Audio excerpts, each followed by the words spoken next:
তো এই মসজিদের অন্যতম একটা বৈশিষ্ট্য হচ্ছে যে এর দেয়ালে, চারপাশের দেয়ালেই বিভিন্ন রকম বিভিন্ন ডিজাইন রয়েছে।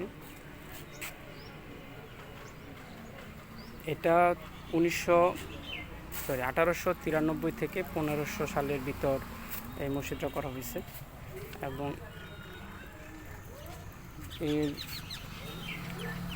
গম্বুজে সোনা ছিল বলে জানা যায়, যার কারণে এর নাম সোনা মসজিদ হিসাবে পরিচিতি পায় এবং এটি খুবই পাতলা ইট দিয়ে তৈরি হয়, যেটা এখানে দেখা যাচ্ছে। এদিকটাতে বোঝা যাচ্ছে যে ইটগুলো কত ছোট সাইজের ছিল।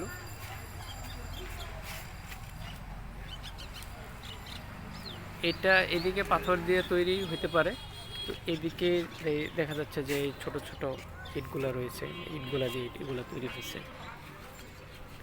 এবং সামনের দিকে বেশ বড় একটা গম্বুজ রয়েছে এবং গম্বুজগুলোতে একসময় সোনা ছিল, যার কারণে এর নাম হচ্ছে সোনা মসজিদ।